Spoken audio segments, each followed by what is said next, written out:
morbidamente chamado de aparelho mortal.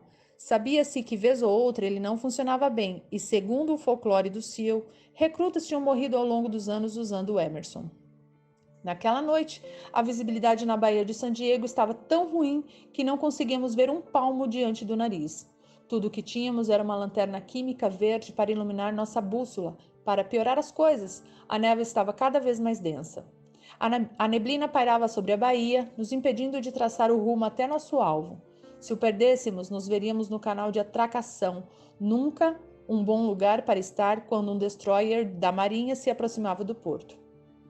Os instrutores andavam de um lado para o outro diante das 25 duplas de mergulhadores que se preparavam para o exercício noturno.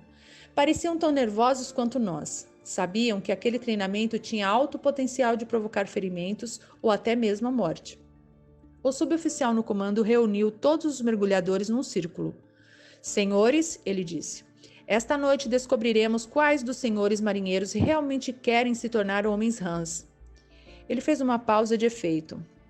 Está frio e escuro lá fora, e estará mais escuro ainda sob o navio. Tão escuro que os senhores podem ficar desorientados. Tão escuro que, se algum dos senhores se afastar do seu companheiro, ele não conseguirá encontrá-lo. A neblina agora se fechava à nossa volta, envolvendo até a pequena restinga onde estávamos. Esta noite, os senhores terão que dar o melhor de si. Terão que superar seus medos, suas dúvidas e seu cansaço. Não importa a escuridão, os senhores devem completar a missão. Isso é o que os separa de qualquer outra pessoa. De algum modo, essas palavras permaneceram comigo pelos 30 anos seguintes. Olhando a neblina baixar sobre o campo de aviação na base aérea de Bagram, no Afeganistão, outro momento sombrio se desenrolou diante de mim. Uma aeronave C-17 estava estacionada na pista com a rampa de embarque abaixada, aguardando para receber os restos mortais de um herói. Era uma cerimônia de repatriação, um dos mais solenes e indiscutivelmente inspiradores atos das guerras do Iraque e do Afeganistão. Eram os Estados Unidos em sua melhor expressão. Cada homem, cada mulher, independentemente de seu passado, independentemente do heroísmo de seus momentos finais, era tratado com honra e respeito extraordinários. Era a maneira de nossa nação reconhecer seu sacrifício.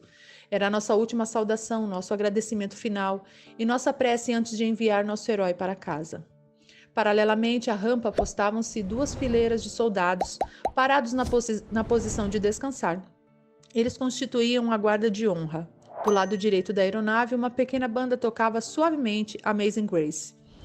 Alguns outros militares, inclusive eu, estavam reunidos à esquerda e ao longo de todo o hangar se enfileiravam centenas de outros soldados, marinheiros, aviadores, fuzileiros navais, civis e nossos aliados. Todos tinham vindo prestar sua última homenagem. Nesse momento, chegou o veículo que transportava os restos mortais. 6 homens da unidade a que pertencia o militar morto, carregando o caixão com a bandeira, caminharam lentamente entre a guarda de honra em direção ao avião. Depositaram o ataúde no meio do compartimento de carga e fizeram sua última saudação. Na ponta do caixão, o pastor inclinou a cabeça respeitosamente e leu uma passagem de Isaías 6, capítulo 6, versículo 8. Então ouvi a voz do Senhor conclamando: Quem enviarei? Quem irá por nós? E eu respondi: Eis-me aqui, envia-me. Quando soou o toque de silêncio, lágrimas rolaram pelo rosto dos soldados. Ninguém tentou esconder a dor. Quando os carregadores do caixão partiram, os que estavam alinhados do lado de fora entraram um por um, saudando e se ajoelhando ao pé do ataúde para um último adeus. O C-17 partiu mais tarde naquela manhã, parando para abastecer ao longo do trajeto e chegou à base aérea de Dover. Ali, outra guarda de honra e a família do soldado morto receberam o caixão e o escoltaram para casa. Não há momento mais sombrio na vida de uma pessoa do que perder alguém que se ama. Apesar disso, muitas e muitas vezes, vi famílias unidas, militares, cidades e toda uma nação reunidas para mostrar o melhor de si nesses momentos trágicos. Quando um experiente operador especial do exército foi morto no Iraque, seu irmão gêmeo permaneceu firme, consolando os amigos do soldado, mantendo a família unida e afirmando que o irmão teria orgulho de sua força naquele momento de necessidade. Quando um Ranger foi enviado de volta à sua base em Savannah, na Geórgia, Toda a unidade vestida em seu melhor uniforme marchou da igreja até o bar favorito do morto, na River Street. Toda a cidade de Savannah foi se juntando à unidade ao longo do trajeto. Bombeiros, policiais, veteranos de guerra, civis de todas as classes estavam lá para homenagear o jovem soldado que morrera heroicamente no Afeganistão. Quando uma aeronave CV-22 caiu no Afeganistão, matando o piloto e vários homens da tripulação, os aeronautas da mesma unidade se reuniram, prestaram sua homenagem e voaram no dia seguinte, sabendo que seus companheiros mortos gostariam de vê-los no ar, continuando a missão. Quando um acidente de helicóptero ceifou a vida de 25 operadores especiais e 6 soldados da Guarda Nacional, toda a nação lamentou, mas também sentiu enorme orgulho da coragem, do patriotismo e do valor dos guerreiros mortos. Em algum momento, todos nós enfrentaremos uma fase sombria na vida, se não a morte de um ser amado, alguma coisa que aniquile nossa energia e nos faça duvidar do futuro. Nesse momento sombrio, mergulhe fundo dentro de si mesmo e dê o seu melhor. Capítulo 9. Dê esperança às pessoas. Se você quer mudar o mundo, comece a cantar quando estiver enfiado na lama até o pescoço. O vento noturno que vinha do oceano soprava a 30 km por hora. Não havia lua e uma camada de nuvens baixas obscurecia as estrelas. Eu estava com lama até a altura do peito, coberto de sujeira da cabeça aos pés. Com a visão embaçada pelo barro endurecido, só conseguia enxergar a fila de companheiros alinhados no poço do meu lado. Era a quarta-feira da semana infernal e minha classe tinha sido engolida pelos execráveis pântanos de Tijuana. A semana infernal era o acontecimento mais importante da primeira fase do treinamento SEAL. Eram 6 dias sem dormir e sob implacável hostilidade dos instrutores. Eram longas corridas, exercícios de natação em mar aberto, pista de obstáculos, subidas em cordas, infindáveis sessões de ginásticas e constantes remadas no pequeno bote inflável. O objetivo da semana infernal era eliminar os fracos, aqueles que não eram suficientemente competitivos e resistentes para merecer um lugar entre os SEALs. Estatisticamente, mais alunos abandonavam o treinamento durante a semana infernal do que em qualquer outra fase, e o pântano era a parte mais difícil da semana. Localizado entre o sul de San Diego e o México, o pântano era uma região baixa onde a drenagem do San Diego criava uma grande faixa de terreno pantanoso e profundo que tinha consistência de barro úmido. No início daquela tarde, nossa classe tinha remado em seus botes de borracha de Coronado até o pântano. Assim que chegamos, recebemos ordem de entrar no pântano e iniciamos uma série de corridas e competições individuais organizadas para nos manter com frio, molhados e miseráveis. A lama se grudava em toda parte do corpo. Era tão densa que se mover por ela exauria nossas forças e punha à prova nossa vontade de prosseguir. As atividades duravam horas. No fim da tarde, mal conseguíamos nos mexer com o frio de gelar os ossos e o cansaço. Quando o sol se punha, a temperatura declinava, a velocidade do vento aumentava e tudo parecia ainda mais difícil. A moral caía rapidamente, ainda estávamos na quarta-feira e sabíamos que mais 3 dias de dor e exaustão nos aguardavam.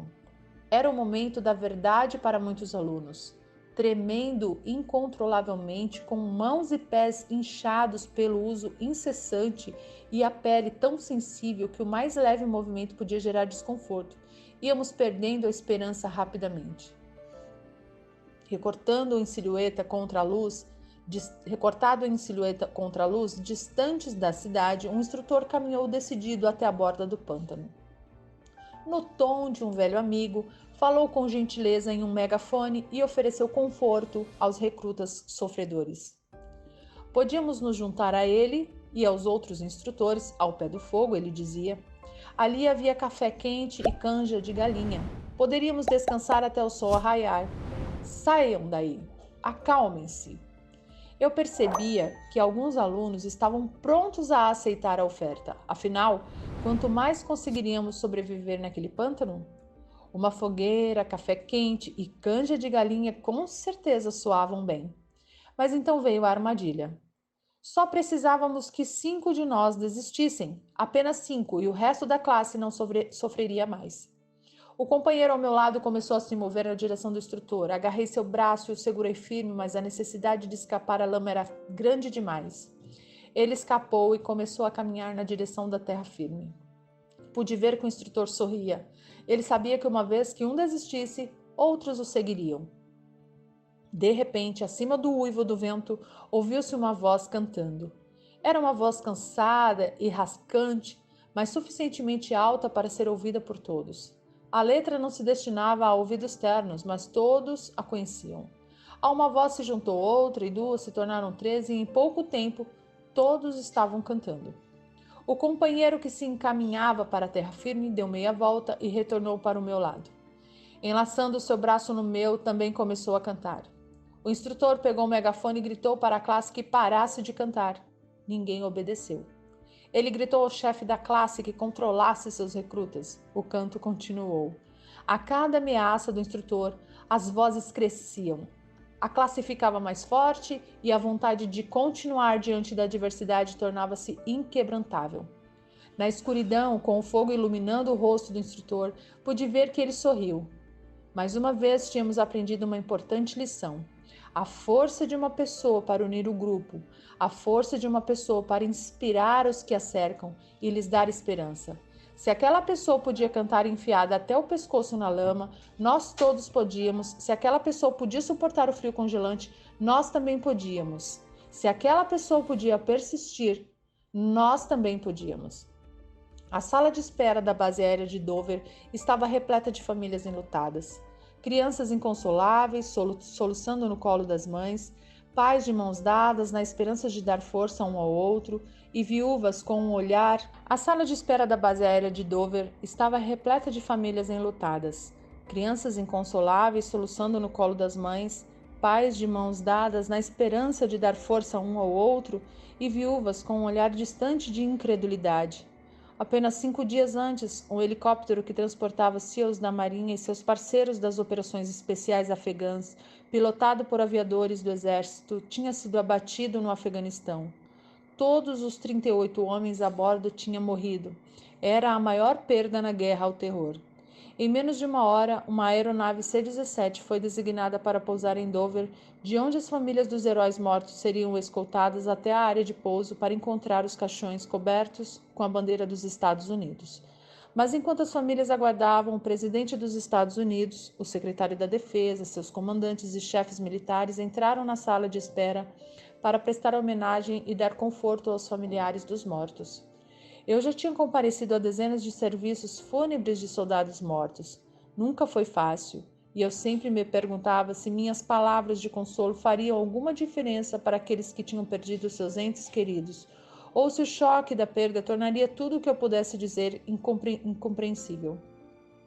Quando eu e minha mulher, Georgian, começamos a falar com as famílias, eu me esforçava para encontrar as palavras certas. Como criar empatia verdadeira com sua dor? Como lhe dizer que o sacrifício do filho, marido, pai, irmão ou amigo valer a pena? Fiz o que pude para confortar cada um, abracei-os, rezei com eles, tentei me manter forte por eles, mas sabia que minhas palavras não eram capazes de aliviar a dor. Então, enquanto estava de joelhos ao lado de uma mulher idosa, notei que a família ali perto de mim conversava com o tenente-general John Kelly. Assessor militar do secretário de Defesa, Kelly era um homem alto, magro, com os cabelos grisalhos curtos e vestia um imaculado uniforme dos fuzileiros navais. A família estava em volta dele e pude sentir que suas palavras de simpatia e encorajamento diante da tragédia causavam um efeito profundo sobre os desconsolados pais e filhos. Ele sorria e eles sorriam, eles o abraçavam e eles o abraçavam de volta, ele estendia a mão e eles a agarravam com força. Depois de abraçar as famílias uma última vez e agradecer a elas por seu sacrifício, Kelly passava ao próximo grupo de tristes sobreviventes. Durante a hora seguinte, John Kelly tocou quase todas as famílias na sala. Mais do que as de qualquer outro visitante naquele dia, as palavras de Kelly reverberaram em cada pai, esposa, irmão, irmão ou amigo. Eram palavras de compreensão, eram palavras de compaixão e, acima de tudo, de esperança. Só John Kelly podia fazer a diferença naquele dia. Só John Kelly podia ter lhes dado tanta esperança, porque só John Kelly sabia o que era perder um filho em combate. O primeiro-tenente Robert Kelly fora morto no Afeganistão em 2020, quando servia o 3º Batalhão do 5º Regimento dos Fuzileiros Navais. O general Kelly e sua família tinham enfrentado a mesma tragédia com que as famílias se defrontavam em Dover naquele dia, mas a família Kelly sobrevivera. Tinha resistido à dor, à angústia e ao inconsolável sentimento de perda. Vendo-o naquele dia, senti que ele também me deu força. Quando se perde um soldado, a verdade é que choramos por sua família, mas também tememos que o mesmo destino se abata sobre nós. Nos perguntamos se poderíamos sobreviver à perda de um filho, ou se nossa família seria capaz de seguir em frente sem nós. Rezamos para que Deus tenha misericórdia e não jogue sobre nossos ombros esse fardo inimaginável. Nos 3 anos seguintes, John Kelly e eu nos tornamos amigos íntimos. Ele era um oficial notável, um excelente marido para sua mulher Karen e um pai amoroso para sua filha Kate e seu primogênito, o major dos fuzileiros navais, John Kelly. Porém, mais do que isso, sem saber, John Kelly deu esperança a todos os que o cercavam. Esperança de que nos piores momentos podemos vencer a dor, a decepção, a agonia e sermos fortes. De que temos dentro de nós a capacidade de prosseguir, não apenas para sobreviver, mas também para inspirar outras pessoas. A esperança é a força mais poderosa do universo. Com esperança podemos inspirar nações a atingir sua grandeza. Com esperança podemos ajudar os oprimidos a se levantar. Com esperança podemos aliviar a dor da perda insuportável. Às vezes, tudo o que é preciso é uma pessoa que faça a diferença. Algum dia, qualquer um de nós se verá enfiado na lama até o pescoço. É o momento de cantar alto, de sorrir francamente, de animar os que nos cercam e lhes dar esperança de que o amanhã será um dia melhor. Capítulo 10. Nunca, jamais desista. Se você quer mudar o mundo, nunca, jamais toque o sino. Eu estava parado em posição de sentido com outros 150 alunos no primeiro dia do meu treinamento no SEAL. O instrutor, vestido com shorts caqui, camiseta azul e dourada e botas de combate, atravessou o grande pátio asfaltado até um sino de metal pendurado à vista de todos os recrutas. Senhores, ele começou, hoje é o primeiro dia do treinamento do SEAL. Pelos próximos 6 meses, os senhores se submeterão ao curso de instrução militar mais difícil dos Estados Unidos. Olhei em volta e notei olhares de apreensão no rosto de meus companheiros. O instrutor continuou. Os senhores serão testados como nunca antes em sua vida. Ele fez uma pausa e percorreu com os olhos a classe de novos girinos. A maioria dos senhores não conseguirá chegar ao fim. Isso eu lhes garanto. E sorriu. E farei tudo o que estiver ao meu alcance para fazê-los desistir. Ele enfatizou a última palavra. Vou persegui-los sem piedade. Vou envergonhá-los diante de seus colegas. Vou pressioná-los além dos seus limites. E então um sorriso irônico perpassou seu rosto. E haverá sofrimento, muito sofrimento. Agarrando o sino, ele puxou a corda com força e um som metálico ecoou pelo pátio. Mas se os senhores não gostam de sofrer, se não gostam de perseguição, há uma saída fácil. Ele puxou a corda novamente e outra onda de um som metálico profundo reverberou nos edifícios. Tudo o que precisam fazer para escapar é tocar o sino 3 vezes. Ele soltou a corda. Toquem o sino e não terão que levantar cedo. Toquem o sino e não terão que aguentar as longas corridas, os exercícios de natação em águas geladas, as pistas de obstáculos. Toquem o sino e poderão evitar todo esse sofrimento. Então o instrutor olhou para o chão e pareceu interromper o monólogo que preparara. Mas vou lhe dizer uma coisa, ele continuou. Se desistirem, vão se arrepender pelo resto da vida. Desistir não torna nada mais fácil. 6 meses depois, éramos apenas 33 na cerimônia de graduação. Muitos tinham escolhido a saída mais fácil, tinham desistido, e eu apostava que o instrutor tinha razão. Eles se arrependeriam pelo resto da vida. De todas as lições que aprendi no treinamento do SEAL, essa foi a mais importante. Nunca desista. Não parece uma afirmação muito profunda, mas a vida constantemente nos coloca em situações em que desistir parece muito mais fácil do que seguir em frente. Quando as probabilidades desfavoráveis se acumulam contra nós, desistir nos parece o mais racional. E toda a minha carreira me inspirei em homens e mulheres que se recusaram a desistir, que se recusaram a ter pena de si mesmos, mas nenhum me inspirou mais do que uma jovem Ranger que conheci em um hospital no Afeganistão. Já era tarde da noite quando fui informado de que um dos meus soldados tinha pisado numa mina e fora transferido de helicóptero para o hospital de campanha, perto do meu quartel-general. Eu e o comandante dos Rangers, Coronel Eric Kurila, partimos rapidamente para o hospital e logo estávamos no quarto do soldado. Ele estava deitado numa cama hospitalar, com tubos presos à boca e ao peito. Queimaduras da explosão marcavam seus braços e seu rosto. O cobertor que lhes cobria o corpo estava plano onde deveriam estar suas pernas. Sua vida tinha mudado para sempre. Eu já tinha feito incontáveis visitas ao hospital de campanha no Afeganistão.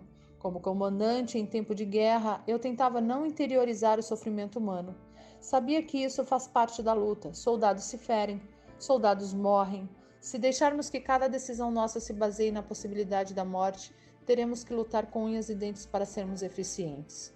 De alguma forma, aquela noite parecia diferente. O soldado diante de mim era muito jovem, mais novo que meus 2 filhos. Tinha 19 anos e se chamava Adam Bates. Tinha chegado ao Afeganistão havia apenas uma semana e aquela fora sua primeira missão. Eu me inclinei, toquei seu ombro. Ele parecia estar sedado e inconsciente. Refleti por um instante, fiz uma prece e já me preparava para sair quando uma enfermeira entrou para ver meu soldado.